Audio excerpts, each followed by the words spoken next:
Welcome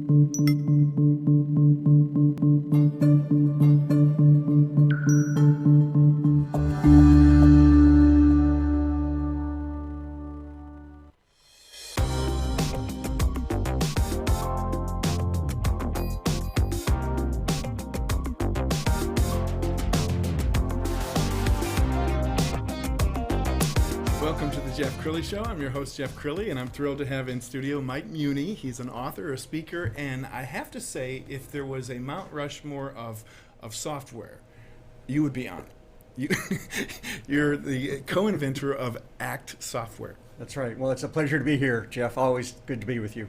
What is that like when you travel the world speaking and reaching audiences? When you run into people who use your software, are familiar with your software, is it like they've met a rock star?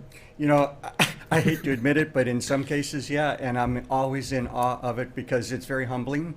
Obviously, that wasn't what we anticipated when we were struggling to come up with the idea back then. The fact that it is still on the market after 32 years is astounding. People have asked for my autograph, they ask for a selfie, and I get a kick out of it, obviously. But the reason that they do, and what pleases me most, is that it impacted their lives in a positive way. Made them more productive, made them more money, presumably. It made them more successful, and who doesn't want to be successful? So it's very humbling, actually, but yes, I get a kick out of it. And you've turned that into a wonderful speaking career. We've got a little video of you speaking in front of an audience. Tell us about your favorite topics. What do you love to speak about? Well, the foundation of the frameworks that I talk about, because I can go down different avenues based on the company or association's needs or requests, has to do with principles. Jeff, I'll give you a quote that I always use in my speeches from Ralph Waldo Emerson. He said, "As to methods, there may be a million and then some, but principles are few. The man who grasps principles can successfully select his own methods. The man who chooses methods ignoring principles is sure to have trouble." So, the way I was taught and raised, I had the fortune of starting my career with IBM in the mainframe era, the renowned sales training era, and I am, a classical IBM sales trained guy. They taught principles, and those principles have stayed with me successfully through my career, my adult life, and my personal life, not just business, just life in general. So everything is founded foundation oriented from principles. Some of the frameworks I talk about are innovation, essentials of entrepreneurship, the art of selling, circa IBM. I have a program called the 10 Steps to Become and Be a Star. And how does that happen? Who doesn't want to be a star, in their lives, etc. But again, the undergirding of all of that are the principles that support it.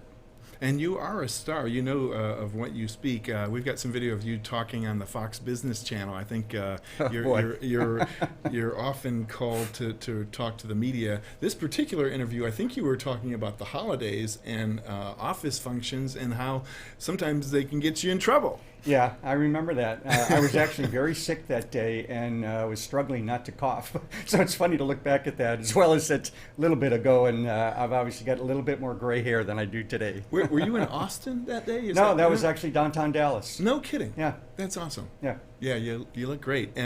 So let's talk about innovation. Do you feel like, with Mark Zuckerberg, Mark Cuban, we really are in a time when it's never been sexier to start your own thing, but it's not right for everybody. As you know, a lot of people are just not cut out to be an entrepreneur. When somebody's thinking about telling the boss, take this job and shove it, mm-hmm. What do you tell that budding entrepreneur? Well, that's a very good question, and I wish I had more time to answer it because it would be a long answer.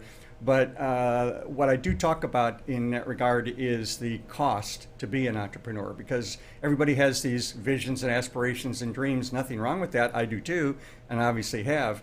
But I also have been the recipient of the cost of doing that. And there is a cost, and not just the risk factor alone, but sometimes the personal cost to be an entrepreneur. So what I try to do is provide a full spectrum of the good and the bad and everything in between for your consideration. So before you, hit it big with ACT, were there sleepless nights Oh, very much so. My first two efforts failed. In that process, as disappointing as it was, there was a discovery, self-discovery, that failure didn't mean that I wasn't capable of doing some other things. I just didn't succeed in those things. So it was an embrace of it was okay to fail. And one of my topics that I actually do talk about, I did at Bell Helicopter Headquarters one time. They asked me to speak on the topic of failure. So the topic was fail to succeed, which is a double entendre, right? I have been both successful, but I failed previously to become successful, but I've also attempted things that have ultimately failed, and I didn't succeed. So they go together.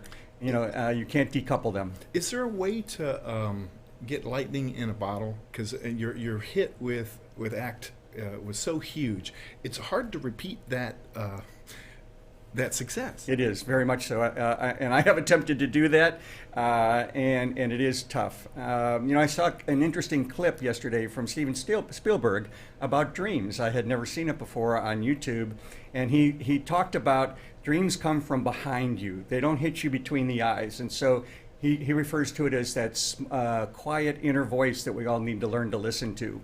And if your heart resonates with that, then out of that can come fulfillment and realization of the dreams that you have.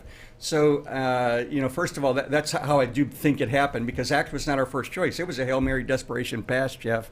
We failed with our product. We were nearly broke, my partner and I, and the angel who had invested $100,000, 85 of which we had spent and didn't have much left, he was coming down thinking everything was great. So we had to dig deeper and come up with an idea or close down the business and admit defeat, this time to somebody who wrote a $100,000 check to us. And that would have been a very embarrassing thing that I would have never had done before. This may seem like a naive question, but when did you know you had a hit? I would say it came in phases. With so, short story, July 4th, 1986, my business partner and I decided to have a 4-hour brainstorm breakfast. And we said, we're sitting here no matter what to see if we can come up with an idea, because if we don't, we got to shut down the business. And so by the time we left that breakfast, we knew we were excited about something that we could use ourselves, that we felt that there was potential with, and we walked out of that restaurant. 4 hours later, we did sit there for 4 hours, 3 feet off the ground. Then when we told the angel, and he came down, and he wasn't disappointed in the failure, he was more excited about plan B, the new idea. He put in even more money at that lunch we had. And then the guy that suggested that we have the 4-hour brainstorm breakfast, when we told him about it, and that the angel had upped his investment, he put in money along with 2 other guys, a total of $400,000. So it came in phases. When we released the product about 9 months later, the reception by the media at that time, which was a pre-internet world, was astounding on what they saw the potential of ACT to be. In fact, there was a article that we made reprints of in PC Magazine entitled "What Qualifies as Great Software?" And it was all about ACT and how it was going to change the world. So it came in gradations, if you will, but every step along the way was just another realization that, wow, this is impacting people. People find this useful. And when you touch people's hearts and you can penetrate their resistances, as ACT did, you've got a ready audience of happy customers. And so they helped actually spread the word. So it just came ongoing. We're going to put up your website so people can get in touch with you. It's MikeMuhney.com. Spell that for us. MikeMuhney.com. Perfect. And I have to say, it's unusual to have a tech guy be so outgoing, to stand in front of audiences like this. Most of them, isn't the old joke, an extroverted tech guy, he looks at your shoes instead of his own. Yeah. How did you, I guess as a salesperson, you got to get out. IBM, again, going back to my IBM sales training during that long period of time, they taught us how to present. And they taught us how to speak publicly to smaller groups back then. Obviously, it wasn't that you did, large group selling, but you did it to executive committees. And these were decision makers. The risk factor of failure was very high in those environments. You had one shot, right? And so they taught us how to come out of our shells, basically, and we got ranked and graded from doing so. Wow. Well, you have certainly come out of your shell. Hey, thank you so much for being on the show. Always a pleasure, Jeff. Thanks a lot. All right. That's it for now. We'll see you next time.